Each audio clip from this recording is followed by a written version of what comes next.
আমাদের দল যদি চান, জনাব তারেক রহমান সাহেব এবং খালেদা জিয়া, মির্জা ফখরুল সাহেব যদি চান যে গোলাম মোল্লা রনি প্রধানমন্ত্রী হবেন, সমস্যা কোথায়? কোনো বাঙালি আমাদের স্বাধীনতার স্বাদ দিতে আস্বাদন করাতে পারেনি, শুধুমাত্র পেরেছেন বঙ্গবন্ধু শেখ মুজিবুর রহমান। আওয়ামী লীগকে তো সবসময় মিস করি, মৃত্যু পর্যন্ত মিস করতে থাকবো। জামাতের যে চরিত্র আমরা দেখতে পাচ্ছি, যে সাহস, যে কৌশল, যে স্পিরিট আমরা দেখতে পাচ্ছি, মানে গল্প, রবিনহুডের গল্পকেও হার মানিয়ে ফেলে।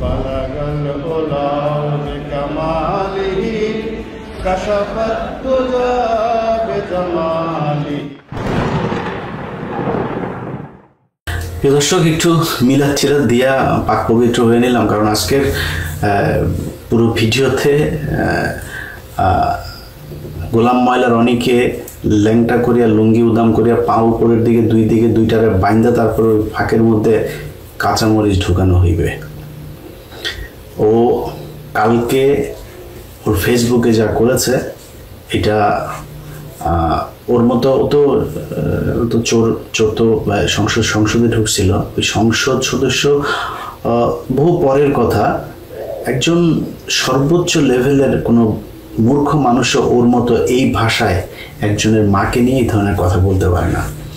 সে এক নারী ছবি দিয়ে বলেছে ওই মহিলা নাকি আমার মা, এবং যা মনে চায় তাই লিখেছে, খুব জঘন্য ভাষায়, সেগুলো এখানে রিপিট করলাম না।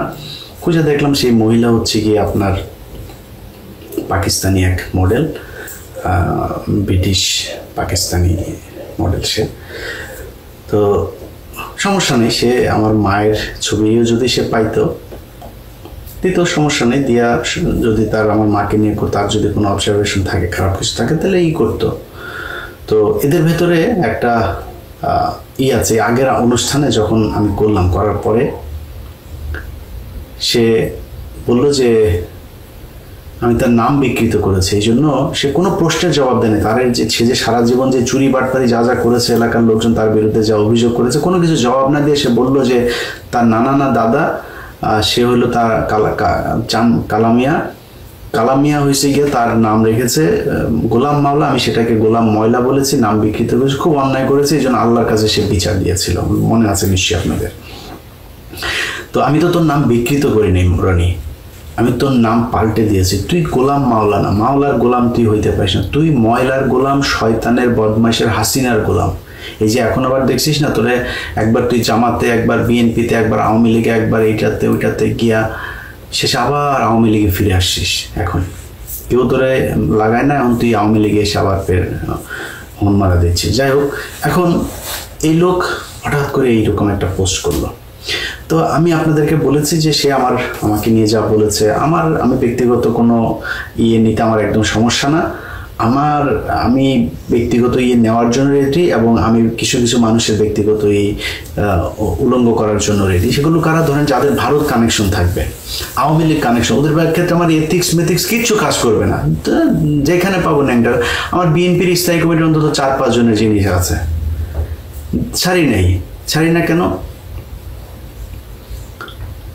বল দেব।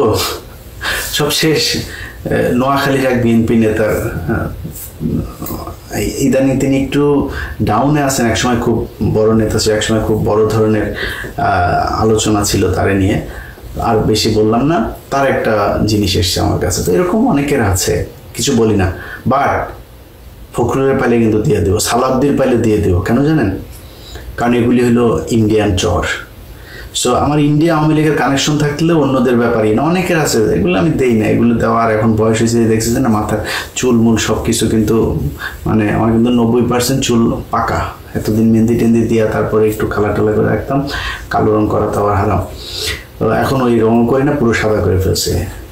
এখন বয়স হচ্ছে, একটু তো ঠান্ডা হওয়া দরকার, তো হিসাব করে করতে। বাট আওয়ামী লীগ ক্ষেত্রে একদম জীবনের আল্লাহ যদি বাঁচায় রাখে, 80 বছর বয়সে যদি আল্লাহ বাঁচায় রাখে, একদম চুলদারি গোপ সব পাকা, চামড়া টান পড়ে গেল, আওয়ামী লীগ আর ইন্ডিয়া কানেকশন আছে কারো, ওর নুনু পাইলে আপনাদেরকে দেখাই দেবো, আপনারা যাই মনে করেন, আমার কিছু করার নাই, কিন্তু অনেকের ক্ষেত্রে করে রাখি। তো আজকে যারা নিয়ে আলাপ করতে এসে তার ব্যাপারটা আগে বলি, তার আগে একটু পরীক্ষা করে নিই ওর জিনিসে, মেশিনে শক্তি আছে কিনা, এটা ওর মুখ থেকে শুনে আসি আগে। চলেন। হ্যালো, আসসালামু আলাইকুম। তোমার শরীর কি বেশি খারাপ? জি, কি হয়েছে? এটা ক্লান্তি আর কিছু না। কালকে রাত ঘুমাতে পারিনি, সারা রাত অফিসে আসছি, আসার পরে কাজ করে কারেন্ট চলে গেল, শুয়েছিলাম, এই উঠলাম, এই মাত্র আমাদের দাঁড়াবো আর কি। আচ্ছা, রোজা কি আছো? রোজা আছি। আমরাও রোজা আছি। তোমার সাথে একটু দেখা করতে চেয়েছিলাম। এটা আমার মেন্টাল, আমি আগে বলছি বারবার, এটা আমার জন্য মানসিক একটা অশান্তি তৈরি করে। এই জিনিসটা মানে তোমরা হয়তো যে জিনিসটা যেভাবে ভাবছো বা করতেছো, আমার দিকটা ভাবতে হবে। তোমরা ফোন করলে বা তোমরা কথা বলে তোমাদের সাথে দেখা সাক্ষাৎ করলে এটা আমাকে আরো অসুস্থ বানাই ফেলে। আমার পুরো এই যে আসছো, কোনো কথা নেই, বার্তা নেই, সারপ্রাইজ, পুরো ঈদটা হারাম হয়ে গেছে। ঈদটা হারাম হয়ে গেছে। আবার এই যে তোমরা ঢাকাতে কেন আসছো, কি জন্য আসছো, আই ডোন্ট নো, আমি কিছু জানি না। আসার পর আবার এখন তোমাদের সাথে দেখা করতে হবে, এই জিনিসগুলো আমার উপর চাপ পড়ে, প্রচন্ড চাপ পড়ে। এই বিষয়গুলো তো বুঝতে হবে যে আমি একটা সিস্টেমেটিক মানুষ, সিস্টেমের বাইরে আমি যাইতে পারি না। না, তুমি কালকে বলেছিলা দেখা করবা, সেই জন্য ফোন করেছিলাম। ঠিক আছে, কালকে বলেছিলাম, কালকে ওকে ছিলাম সবকিছু, কিন্তু আজকে তো করতে পারতেছি না। ঠিক আছে, আর তোমরা ঢাকাতে কথা নেই, ঢাকাতে আসছে কেন? জেসিকা কোথায়? জেসিকা আসছে না চিটংয়ে? না, জেসিকাও আসছে, আমরা সবাই আসছি। আচ্ছা, কি জন্য আসছো তোমরা ঢাকাতে? আসলে তুমি তো জানো সবকিছু, আমার আসলে পিঠ দেয়ালে ঠেকে গেছে, বুঝছো। এখন কি করব বলো না। তোমার এখানে ভেবেছিলাম যে তুমি আমাদের জন্য একটা কিছু করবা। না, আমার জন্য এটা কিছুই করা সম্ভব না, লাভ হচ্ছে না, বরং আরো হিতে বিপরীত হয়ে যাচ্ছে, মন বিষাই যাচ্ছে, রাগ হয়ে যাচ্ছে, ক্রোধ হয়ে যাচ্ছে। অন্তত পক্ষে দুপুর বেলাটা যদি তুমি আমাদের সাথে একটু খাও, প্রতিদিন একটু দেখা করো, একটু তোমার টাচে থাকি, গার্ডিয়ান না তুমি আমাদের। না, এটা হবে না, এটা সম্ভব না। এটা আমি নিজের সাথে যুদ্ধ করতেছি বা সবকিছু করতেছি, যদি কখনো আই উইল কল ইউ, এটার সম্ভাবনা, আমি ওই জিনিসটা আমার হয়ে গেছে, আমার জীবনের একটা ম্যাপ আছে।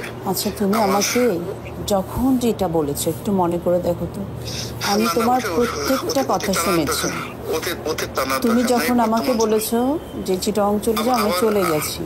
না, চলে যাও নাই, এটা কোন বলো? যখন বলেছো ফোন দিও না, ফোন দিই নাই, টেক্সট দিও না, টেক্সট দিই নাই, স্টিল নাও আমি তোমার ওয়াইফ। আমি কি আমার হাজবেন্ডের থেকে এইটুকু আশা করতে পারি না যে সে আমার সাথে একটু যোগাযোগ করবে? আচ্ছা দেখো, জেসিকার কথা মতো আমি তালাকটা উইথড্র করছি শুধুমাত্র তোমার সামাজিক, তোমার নিজের প্রয়োজনে, কিন্তু তুমি এই সম্পর্কে ক্লেম যদি করো, আমি এক সেকেন্ড তোমার সাথে এখন লাইনটা কেটে দেবো। আমি ক্লেম করছি না, যে ক্লেম না, তুমি বারবার বলতেছো আমি অমুক, আমি অমুক, আমি অমুক। এই জিনিসটা তো অনেক আগেই শেষ হয়ে গেছে। আমি তোমাকে একটা দয়া করতেছি, সাহায্য করতেছি টাকা দিয়ে, এবং আমার নামটা ব্যবহার করার তোমাকে অ্যালাউ করতেছি, কিন্তু বিনিময়ে তুমি আবার এই জিনিসটা করার পর বা কোনো স্বার্থের কিছু তুমি আরো যে জিনিসগুলো আমার দিকে হাত বাড়াচ্ছ, দিস ইজ ভেরি রং। আচ্ছা, এমনি তুমি একটা সত্যি কথা বলো তো, জীবনে কি কখনো আমাকে ভালোবাসো নাই? না, কখনোই না।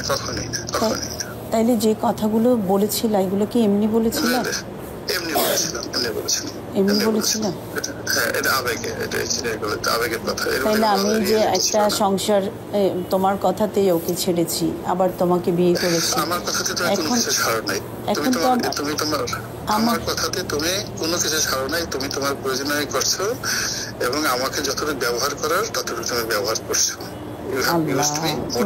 তোমার কাছে এটা মনে হয় আমি তোমাকে তাই সেটাই মনে হয়। এবং তুমি আবার আমি তোমার সাথে সরল ভাবে যে আমি অন্তর থেকে চেষ্টা করছি তোমাকে সর্বোচ্চ সহযোগিতা করার জন্য, সাহায্য করার জন্য, আশ্রয় দেওয়ার জন্য, এবং এটাকে অ্যাভেল করার জন্য যে ধরনের মেন্টাল অনেস্টি দরকার, কর্ম দরকার, সেটা তুমি জানে আর তোমার আল্লাহ জানে। ওই জায়গাতে এমন কোন খুঁত হয়েছে যে ওখান থেকে বরকত আল্লাহ উঠে নিয়ে গেছে।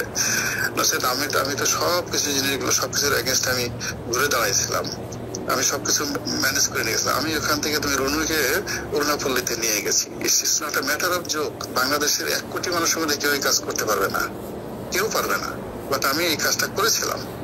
যে জিনিসগুলো সেগুলো গিয়ে ওখানে নেওয়ার পরে আমার একটা ফুল পাওয়ার আছে, পুরা শক্তি আছে। আমি জোর করে তোমাকে এই কাজ করছি, আমি তোমাকে ঘর বানাইছি, কথা শোনো, তুমি আমার সাথেও সংসার করেছো, আপুর সাথেও সংসার করেছো।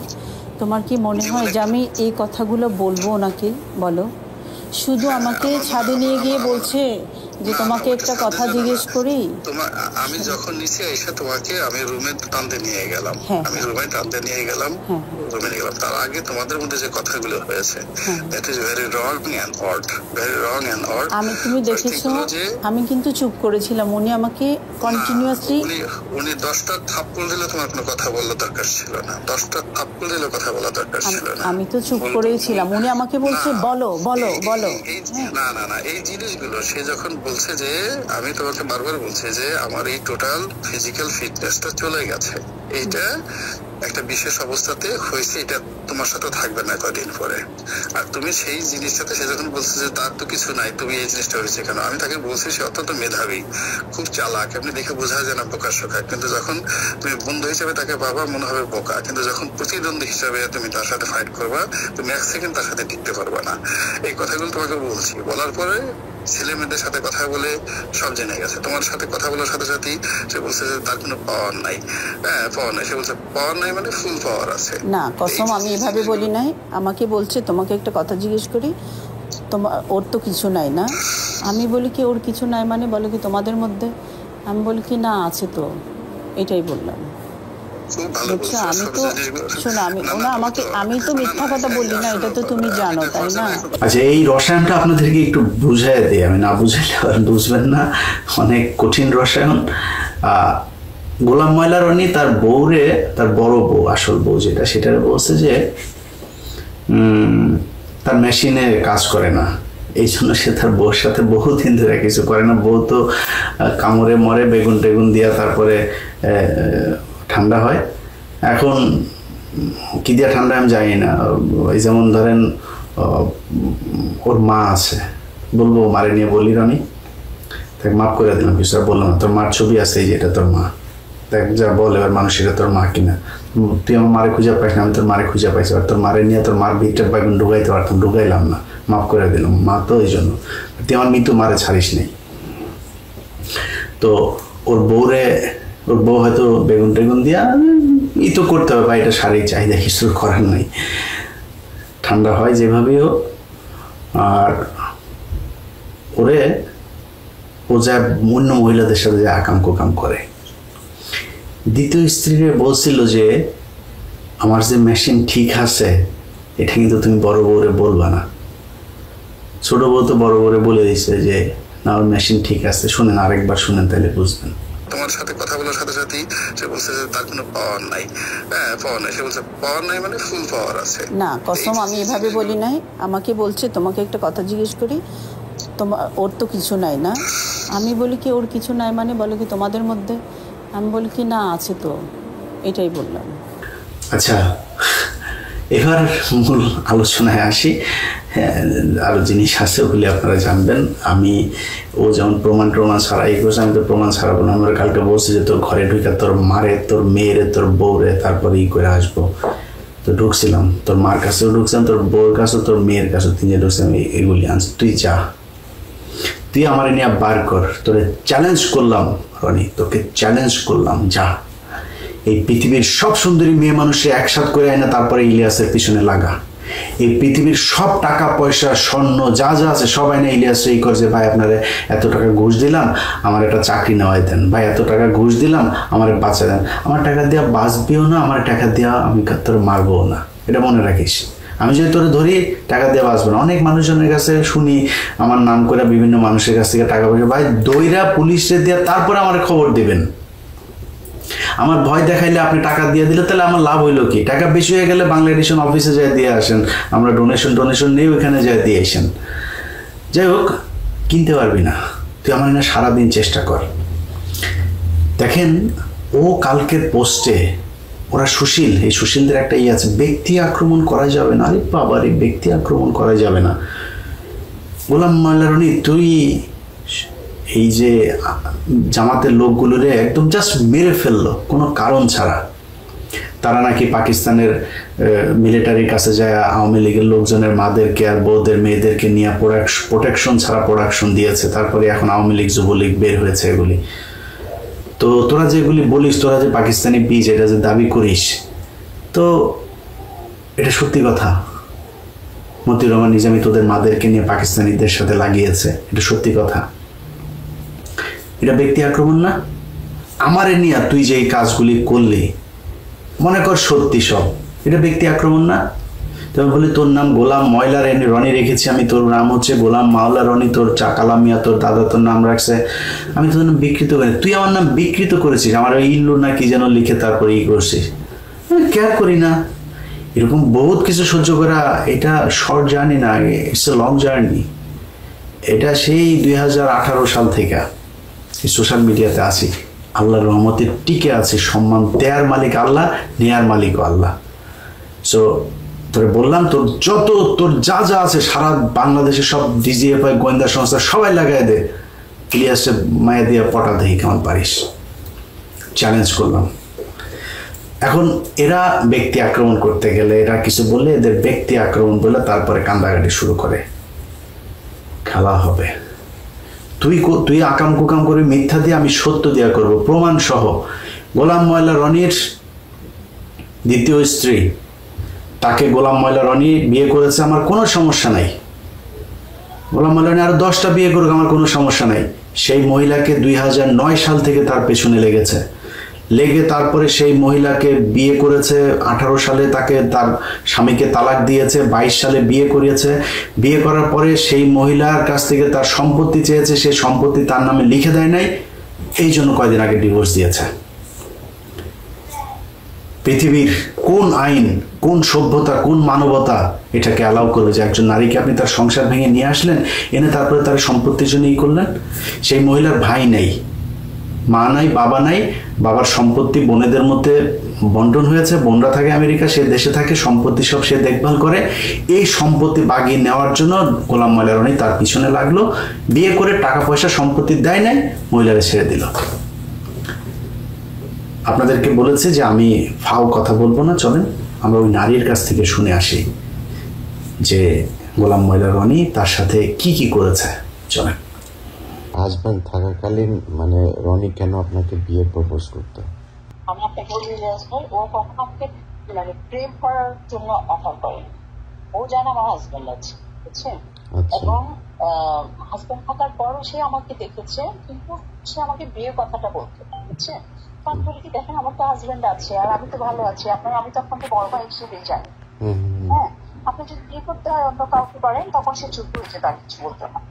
আবার ধরেন অনেকদিন পর গিয়ে আবার বলছে যে আমি ফ্যামিলিতে আমি অনেক অশান্তিতে আছি, ফারজানা দেখো আমি অনেক অশান্তিতে আছি, তো আমি তো আসলে মানে আমি ইসলামের বাইরে যেতে চাই না, আমি তোমাকে বিয়ে করতে চাই। তো পরে সে আমাকে বললো যে না, আমি এক কাজ করি, হোটেল রেডিসনে রুম বুক করে আমি থাকবো ওখানে, আমি তোমাদের বাসায় গিয়ে সিগনেচারটা করে আবার রেডিসনে এসে রেস্ট নিব। আবার যেতে বললো যে না, যেহেতু মা মানে আমার আম্মা আছে, হ্যাঁ আম্মার বাচ্চাদের জন্য একটা রুম নিলাম, তারপর আমি একটা রুমে থাকবো, সবাইকে নিয়ে রেডিসনে আসো, ওখানেই বিয়েটা হবে। তো আমি সবাইকে নিয়ে রীতিমতো তার সে যেভাবে সিদ্ধান্ত নিয়েছে ওভাবে একটা মানে ওসি বলে সিবিআই এর একজন ওসি, ওনার ফুল ফ্যামিলি, তারপর হচ্ছে আমার একটা ফুফাতো ভাই, আরো কিছু গেস্ট, তারপরে আমাদের টিপসের যিনি হুজুর উনি, তারপরে হচ্ছে আপনার কাছি, এরকম বেশ কিছু লোকজন আমরা ওখানে গেলাম। শুক্রবার দিন জুমার ঠিক আগে করে বিয়েটা হলো।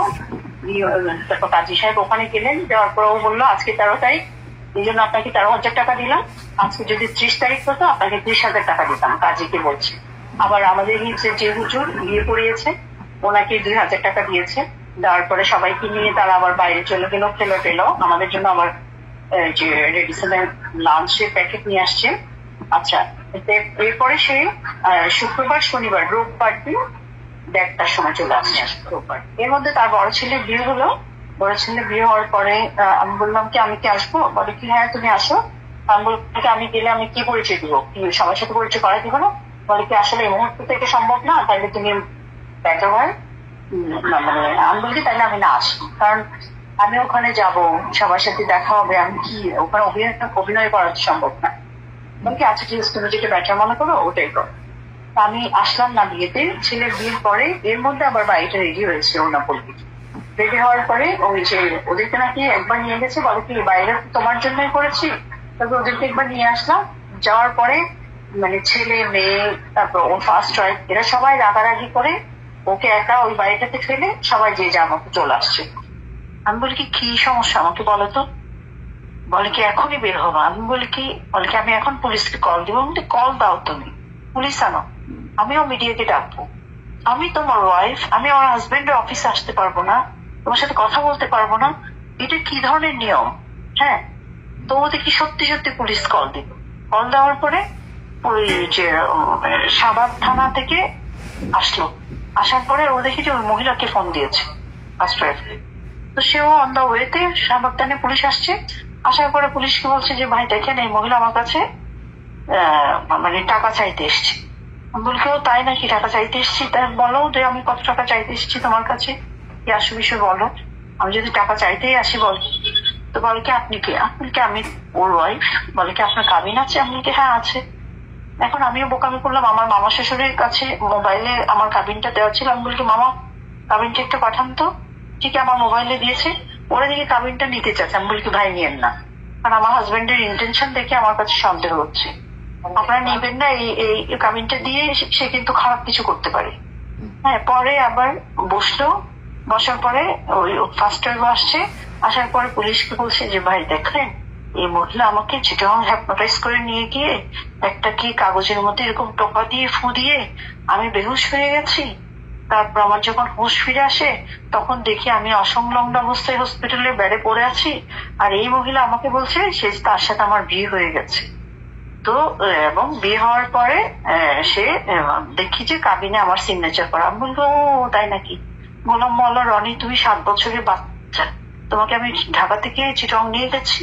তারপর আমি বলি কি এই কাহিনী সুন্দর লাগে, মিথ্যা এভাবে বলতে হয় না। হ্যাঁ, আমি বলি কি তুমি কি এভাবে মিথ্যা কথা বলছো, আল্লাহ গজব পড়বে না তোমার উপর? বলে কি আমি যদি মিথ্যা বলি আমার উপর আল্লাহ গজব পড়বে, আর যদি তুমি মিথ্যা বলো তোমার উপর আল্লাহ গজব পড়বে। তারপর আমি বলি কি ভাই দেখেন আমি তখন পুলিশকে কাহিনীগুলো বললাম। আমি আমার লাইফে অনেক ভালো ছিলাম, সে বারবার বোঝায় আমাকে নিয়ে আসছে। হ্যাঁ, একটা জীবন থেকে আরেকটা জীবনে নিয়ে আসছে। এখন এই অবস্থায় এসে যদি সে আমার সাথে যা শুরু করে সেগুলো করে, আমার মেয়েটাকে আমি কিভাবে বিয়ে দিব? যখন জানবে যে আমার মেয়ে তার মায়ের 2টা জায়গায় সমস্যা হয়েছে, আমার মেয়েকে আমি বিয়ে দিতে পারবো? তখন পুলিশটা খুবই বোঝালো তাকে, বোঝায় বলে কি স্যার ও আরো অনেক কথা বলছে যেগুলো আমি আপনাকে মানে আমার নেগেটিভ অনেক কথা, না আমার চেয়ে খারাপ মানুষ পৃথিবীতে আরেকটাও নাই। তার ভাষ্য এটা কোন থানা? শাহবাগ থানা? শাহবাগ থানা, হ্যাঁ শাহবাগ থানা। কতদিন আগে ঘটনা এটা? এটা হচ্ছে এই ধরেন 1.5 মাস আগে, 1.5 মাস। হ্যাঁ, শাহবাগ থানা থেকে আচ্ছা গেছে আমার পুলিশ কে গেছিল? ওসি নিজে নাকি অন্য কেউ? না, ওসি পাঠিয়েছে। ওই দুজন ওই যে টহলে থাকে না যারা 999-এর, হ্যাঁ ওদেরকে পাঠিয়েছিল আর কি।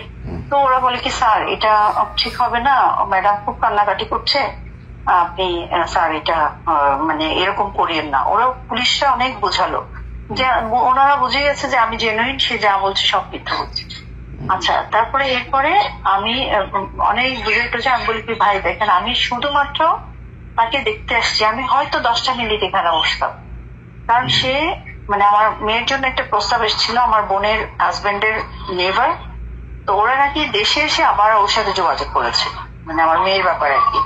বলি আমি তো আগামীকালে চিটাং চলে যাব, আমি আমার মেয়ের বিয়ের বিষয়টা, আর ও যে খুবই অসুস্থ, আমার হাজবেন্ড খুবই অসুস্থ, আমি ওকে একটু দেখতে আসছি ভাই, এই অপরাধের জন্য ও আপনাদেরকে কল দিয়েছে। আচ্ছা, এটার পরে সে ওদের কাছ থেকেও কাবিনটা নিতে চাইলো, ওরা দেয়নি। এরপরে কি করেছে, আমি বের হয়ে শাহবাগ থানার ওসিকে ফোন করলাম। ওসি সাহেব বলে কি ভাই আপনার এমনিতে আমাদের জায়গায় আমরা পাচ্ছি না, আপনাদেরটা আপনারা সামলান তো, কোনো মিটিং টিটিং করতে পারবো না। হ্যাঁ, আমি কি করলাম, বলি কি এখানে তো চাইলে সমাধান হচ্ছে না। হ্যাঁ, আমি বললাম কি আমার শাশুড়ি যেহেতু ওর বাসা আছে ধানমন্ডির বাসায়, আমি ওখানে গেলাম, ধানমন্ডি বাসায় গেলাম, গিয়ে আমি বলি কি যেভাবে হোক আমি ওকে ম্যানেজ করবো আজকে। হ্যাঁ, এটা আমার বিয়ে ছিল। ধানমন্ডি বাসায় যখন গিয়েছি, এর মধ্যে আমার শাশুড়ি আমাকে দেখে ভয় পেয়ে গেছে, মানে কারণ ছেলে বউ তো মহাদজ্জাল। হ্যাঁ, তো কি করেছে, ওই যে ওখান থেকে আমার শাশুড়ি ফোন করে বলেছে ফারজানা এখানে আসছে। আমাকে বলি কি তুমি কোথায়? আমি বলি কি আমি ধানমন্ডির বাসায়। বলে কি তুমি এখন বের হয়ে যাও। আমি বলি কি কেন, তোমরা আসো, আমি তোমাদের সাথে কথা বলবো। তখন দেখি ওরা নিউ মার্কেট থানায় গিয়ে আমার নিউ মার্কেট থানা থেকে টহল 999 পুলিশগুলো পাঠিয়েছে। পাঠানোর পরে সেম থিং নিউ মার্কেট থানার ওসি কে বলছে যে আমি তাকে হ্যাপনোটাইজ করে বিয়ে করেছি, হ্যান্ড কাছে যায়। এখন ওরা আমাকে বলে কি ম্যাডাম চলে না। আমি বলি কি কেন, এটা আমার হাজবেন্ডের বাসা, এই যে আমার শাশুড়ির সাথে কথা বলে। ওরা আমার শাশুড়িকে জিজ্ঞেস করেছে আপনার ছেলের বউ? বলে কি হ্যাঁ। এখন তারপর বলে কি আপনি আসেন। আচ্ছা, এসে দেখি এরা দুইজন বসে আছে, ওই মহিলা আর এই বসে আছে। বসে থাকার পরে আমাকে বলে কি উনি কি? আমি বলতে আমার হাজবেন্ড। বলে কি কেমন হাজবেন্ড, আপনার কাবিন আছে? আমি বলি কি অবশ্যই আছে, দেখেন কাবিনটা দেখেন। বলে কি দেখ তো আপনার কাবিনটা একটু ভাই দেওয়া যাবে না, আপনি এমনি দেখেন। তখন দেখি যে সে আমাকে বিভিন্ন ভাবে জেরা করছে, আমার এত অপমান লাগছে, কান্না আসছে। আমি বললাম যে ভাই দেখেন সত্যি কথা, যেটা সে আমাকে পছন্দ করে বিয়ে করেছে এবং আমি তার ফার্স্ট ওয়াইফের বিষয়গুলা সবকিছু ক্লিয়ার করেছি। সে এখন আজকে এসে সে কি কারণে উল্টে যাচ্ছে আমি জানি না। তবে আমার শাশুড়ি যেটা বলে যে সে কালো জাদুর শিকার, সে কালো জাদুর শিকার, নাইলে সে কন্টিনিউসলি আজকে 1.5 বছর ধরে এরকম অসুস্থ হয় না একটা মানুষ। তারপরে বলে কি আচ্ছা ঠিক আছে আপনার মোবাইলটা দেন। মোবাইলটা নিয়ে আমার মোবাইল থেকে ওই আমার কাবিনটা নিল। নেওয়ার পরে বলে কি আচ্ছা ঠিক আছে কালকে সকালে মিটিং হবে, এখানে মিটিং হবে, আপনি মানে কোথায় যাবেন ম্যাডাম? আমি বলি কি আমি এত রাতে কোথায় যাবো, আমি আমার হাজবেন্ডের বাসায় থাকি, রাতটা আমার হাজবেন্ডের বাসায় থাকি, আমি তো এত রাতে আমি কোথায় যাবো একা? আমি বলে কি না আপনি ওখানে যেতে পারবেন না। আমি বলি কি কোনো ওয়াইফ তার হাজবেন্ডের বাসায় যেতে পারবেন, এটা কেমন কথা? তাই তো আমি থানায় বসে থাকি। বলে কি না থানায় বসে থাকা যাবে না। আমি বলি কি তাইলে আমি করবো কি? বলে কি আপনার কেউ নাই? তো আমি অনেকক্ষণ পরে প্রায় 12টা আমি বলি আচ্ছা ঠিক আছে আমার একটা মামা আছে, মামা মানে মামা শ্বশুর আর কি। তো আমি তাইলে আমাকে ওখানে দিয়ে আসে। তারা কি করলো, পুলিশের গাড়ি দিয়ে আমাকে ওই আমার মামা শ্বশুরের বাসায় দিয়ে আসছে। পুলিশ একদম বাসায় দিয়ে কাছে দিয়ে আসছে। তারপর দিয়ে মিটিং করার কথা, অনেকে কয়েকবার ফোন দিয়েছে, ফোন ধরলাম। এর মধ্যে সে সেই কাবিনটা নিয়ে মানে ডিভোর্স লিখে চিটাং পাঠিয়ে দিয়েছে, বুঝছেন? আমি তো ঢাকা, আমি তো ওখান থেকে আমাকে ফোন করেছে যে একটা চিঠি আসছে। আমি বলি কি চিঠি? বলে কি এই যে ওর অফিসের অ্যাড্রেস বলেছে। আমি বলি কি ভাই চিঠিটা আপনি রিটার্ন দেন, যেহেতু আমি নাই। হ্যাঁ, রিটার্ন দেওয়ার পরে দ্বিতীয় দিন আবার মানে যেদিন মিটিং হওয়ার কথা তারপর দিনের পর দিন 4টার সময় মিটিং এর ডেট দিয়েছে সে।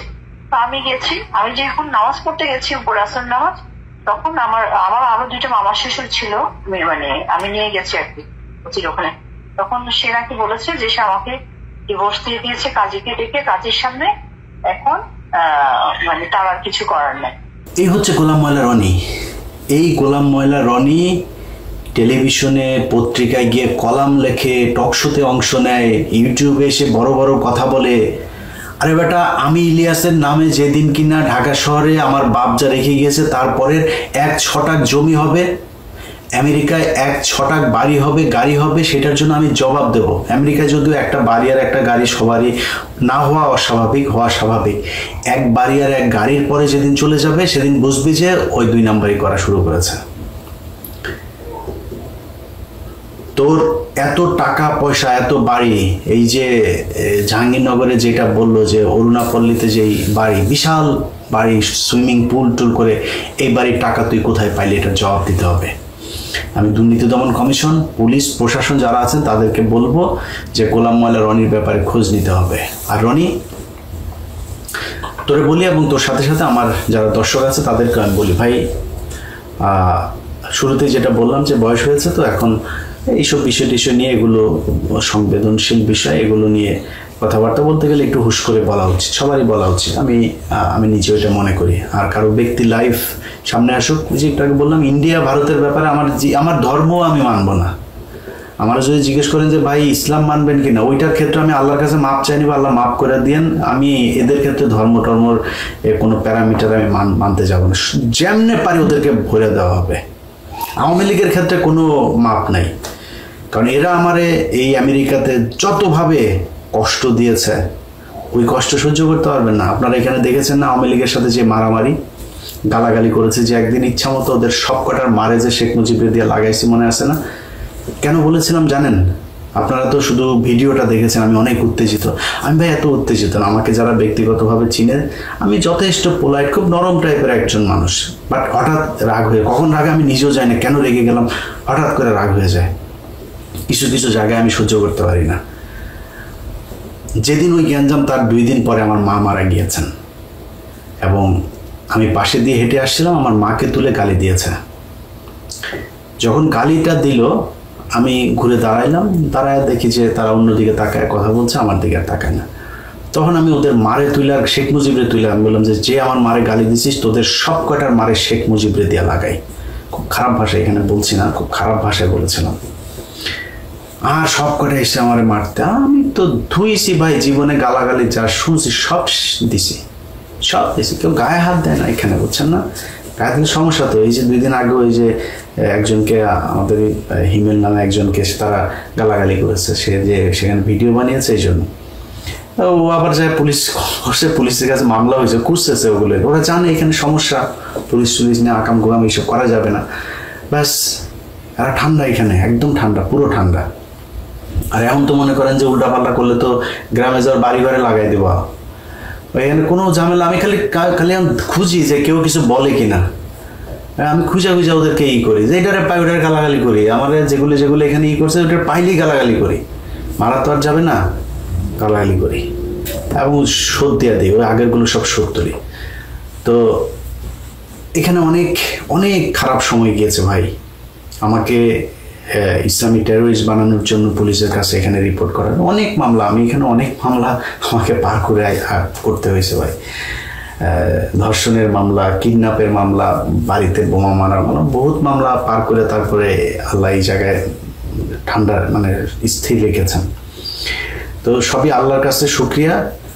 তো এগুলো সহ্য করে, আমার পরিবারের উপরে যা হয়েছে এগুলো সহ্য করে, তারপরে যারা ঠান্ডা থাকতে পারেন ওরকম ঠান্ডা লোকজন এসেন। আপনাদের মতো বহু ঠান্ডা লোক যারা ঠান্ডা থাকতে বলেন না, তাদের অনেক ঠান্ডা লোকজন দেখেছি, অন্যায়ের প্রতিবাদ করেন নাই, অন্যায়ের প্রতিবাদও করেন না, নিজের উপরে কোনো সমস্যা আসে না, ঠান্ডা হয়ে থাকেন। আপনাদের মতো এত ঠান্ডা হয়ে থাকার জন্য কুত্তার জীবন নিয়ে দুনিয়ায় আসি নাই। কুত্তা খায়, হাগে মতে, ঘুমায়, মারা যায়। তুইও যদি কুত্তার মতো খাবি, হাগবি, মুতবি আর মারা যাবে এটার জন্য, এটা জীবন না। এখানে আরো অনেক কাজ আছে, সেই কাজগুলো করা উচিত। যাই হোক, অনেকেই এটা করেন। আমি আমার আজকের ভিডিওটা অনেকের কাছে খারাপ লাগতে পারে, অনেকগুলো খারাপ কথাও এখানে বলা হয়েছে। আমি আপনাদের একটু শেষ ব্যাখ্যাটা দিয়ে প্রোগ্রামটা শেষ করব। এই মহিলা আমার কাছে এসেছিল আরো অনেক আগে, তো আমি তখন কিছু বলি নাই। উনি আমার বলছিল যে ভাই, আপনাকে আমি ভাই ডাকলাম, আমার সংসারটা আমি রনির সাথে করতে চাই, আপনি আমাকে একটু হেল্প করবেন। তা বললাম কি করতে হবে বলেন। তখন সে বলল যে ভাই, আমি আপনি যদি একটা পোস্ট করেন তাইলে ও একটু ভয় পাবে, আমি আপনার কথা বলে তারপরে ওরে থ্রেট করব। ঠিক আছে, পোস্ট করলাম যে রনি, তোরে 48 ঘন্টার মধ্যে সময় দিলাম, তুই করবি, তো স্ত্রী ফারজানার কথা বলে দেবে, এটা বলা হয়। সে বুঝলো যে ফারজানা নামে কাউকে একজনের সাথে আমার পরিচয় হয়েছে, এবং সে তার দ্বিতীয় স্ত্রী। কেউ কিন্তু জানতো না তো ওই সময়। তার 2 দিন পরে সে আমার 2 ছেলেকে নিয়ে এত জঘন্য ভাষায়, এত জঘন্য নোংরা ভাষায় একটা পোস্ট করেছে। আমার কলিজার টান দিয়ে যদি ছিঁড়া ফেলতি না রনি, তা আমি এত কষ্ট পাইতাম না। আমার ছেলেদের নিয়ে খুব বাজে ভাষায় একটা পোস্ট করছিল। তারপরেও কিন্তু আমি ঠান্ডা হয়েছিলাম। ওই যে মহিলা বলছে যে ভাই, কিচ্ছু বলি নাই। এখন 3-4 দিন আগে সে আবার আসলো, ভাই অনেক চেষ্টা করলাম, সে আমার সাথে থাকবে না, সে আসলে তার সম্পত্তি এগুলি লাগবে, সে আমার সাথে থাকবে না। এখন আমার ভাই, আপনি কিছু একটা করেন। বললাম কি করবো আপা, আমার কাছে যে সুযোগ আছে, আমি তো আপনার সংসারে ওরে বলে করতে পারবো, ওর সাথে আমি কথা বলতে পারবো না, আপনি করেন, যদি অনুমতি দেন তাহলে আমি ভিডিও, আপনার বক্তব্য এগুলো আমি চালাইতে পারি। তো বললো না ভাই, আপনি একটা কাজ করেন, পোস্ট করেন। আমার আগের পোস্টটা তো মনে করছে যে আমি করছি, আমি করাইছি আপনাকে দিয়ে, ও যেন মনে করে ওর প্রথম স্ত্রী আপনাকে দিয়ে পোস্ট করেছে, এরকম কিছু একটা লিখে পোস্ট করেন। তখন আমি এই যে 2 দিন আগে একটা পোস্ট করলাম যে ইতি রুনু ওর দ্বিতীয় স্ত্রী, প্রথম স্ত্রী। তো এটা করার পরে আমি মনে করেছিলাম যে হয়তো ও দ্বিতীয় স্ত্রীর সাথে যোগাযোগ করবে বা কিছু একটা, উনি ওই মহিলা যেটা মনে করে সেটাই হয়তো কিছু একটা হবে। অবাক হইলাম, সে আমার মাকে নিয়ে যা মনে চায় তাই পোস্ট করে সে এটাই করলো। ও বুঝতেই পারেনি আমার কাছে ওর কি কি জিনিস আছে। তো আমি দেখেন আপনাদের কাছে বিচার দিলাম যে আমি আমার ধৈর্যের সর্বশেষ সীমানা পর্যন্ত অপেক্ষা করছি। ও যদি আমার এরকম কোনো কিছু পাইতো, আমি আপনাকে গ্যারান্টি দিলাম, ও না বহু এই জগতে বহু মানুষজন আছে ভাই, আমার নিয়ে পাইলে সে পৃথিবীর সব দিয়ে তারা আটকানো যাবে না, আগেই আপলোড দিয়ে তারপরে অন্য কথা পায় না। সমস্যা হলো এটা, এই জায়গায় আমার আটকাইতে, আমার সাথে বিশাল জ্ঞানজাম। কয় না ও সৎ আছে, জাউরা শালা একটা বদমাইশ, কিন্তু সৎ আছে, ওরে কিনা যাবে না। কিন্তু মা ও জাউরা, খুব জাউরা ভাই, আমি খুব খারাপ, আমার কেনা যাবে না, আমার মেয়ে মানুষ দিয়ে ফাঁসানো যাবে না, আমার ঘুষ দিতে পারবে না, আমি দুর্নীতি করি না, আমি সেল হই না, কিন্তু আমি খারাপ। খারাপ কোন দিক দিয়ে বল, কোন দিক দিয়ে খারাপ সেটা বল, এটা বলতে পারে না। তো সেইটা করলো, গালাগালি করে যা মনে হচ্ছে তাই লিখলো। আমি কিন্তু তার এটা আটকে রেখেছি এবং শেষ পর্যন্ত চেষ্টা করেছি যে এটার একটা সঠিক সমাধান হোক। আমি ভিডিও দিয়ে তারপরে কিছু মানুষ খুব মজা পাবে, দেখবে, না করে আমি মহিলাকে করেছি। কিন্তু শেষ পর্যন্ত রনির কারণেই সেটা আর হইল না, আপনাদের সামনে আনতে বাধ্য হইলাম। এই দেশের মানুষের কাছে বিচার দিয়ে গেলাম। এই ধরনের একজন অসভ্য অভদ্র মানুষ, তাকে কোনো রাজনৈতিক দলে নেওয়া তো বহু দূরের কথা, আমি প্রশাসনের কাছে বলবো এবং মোস্ট প্রবাবলি আপনারা জানতে পারবেন তার নামে একটা নারী নির্যাতন মামলা হবে। আমি আমার ব্যক্তিগত কোনো কারণে তার বিরুদ্ধে মামলা টামলাতে চাইতে চাই না। আমি চাইলে ওরে আমি খাইয়ে দিতে পারি, এখন ধরাই দিতে পারি। আমার মামলাটাই এনাফ ওর জন্য।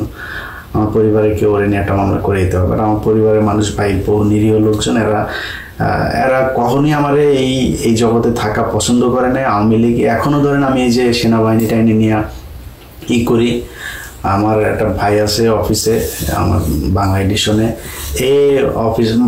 অফিস করা বন্ধ করে দিয়েছে। আমি আপনি যদি এগুলি করেন আমি আপনার অফিস করবো না, এই টাইপের অবস্থা। কিন্তু আমি ভাই নিরীহ পরিবারের সন্তান, আমার এদেরকে এখন মামলা টামলা জড়াইতে চাই না। এদেশের মানুষের কাছে বিচার দিলাম। আর তার স্ত্রী যদি মামলা করে, পুলিশকে বলবো কোনো ধরনের ধানাই পানাই না করে তাকে দ্রুত গ্রেপ্তার করবেন, এর জেলে থাকা উচিত। এই যে অপরাধ করেছে, এটার জন্য একটা নারীর সংসার ভেঙে তারপরে তাকে নিয়ে এসে শুধু সম্পত্তির জন্য তাকে এখন তার ভালো লাগে না, সে থাকবে না, এটা বলে শেষ করে দিল। এই ধরনের মানুষ, এটা বাংলাদেশে যত সকল যেসব নারীবাদীরা আছেন তাদের সবার রাস্তায় নেমে আসা উচিত। একটা নারীর জীবন এইভাবে ধ্বংস করে দেওয়া, এটা কোনো পয়েন্ট থেকে, কোনো ডেফিনেশনে এটাকে হালাল করা যাবে না। যাই হোক, অনেক কথা হইল ভাই। আওয়ামী লীগের উপরে খুব খেপা ছিলাম, এখন তো আর ওরকম ওই দিন তো নাই, এখন আমাদের সুখের দিন, আমরা এখন দেশ চালাই। এখন আওয়ামী লীগের 32 নাম্বার সব কিছু পিছন দিয়ে ঢুকিয়ে দেওয়া হয়েছে হাসিনার। এখন আমাদের ওগুলি নিয়েই নেই, যেখানে অত খেপি না, রিল্যাক্স মুডে থাকি। সো তারপরেও অনেকদিন পরে এসে একটু আজে বাজে কথাবার্তা বলতে হলে এই জন্য সবার কাছে মাপ চাই, উপায় ছিল না। আমার মারে নিয়ে যা বলছে ওইটা যদি রিয়েক্ট করতাম আগের মতো, তাইলে এর চেয়ে আরো জঘন্য ভাষায় হয়তো, সেটা করি নাই। আল্লাহ হাফেজ।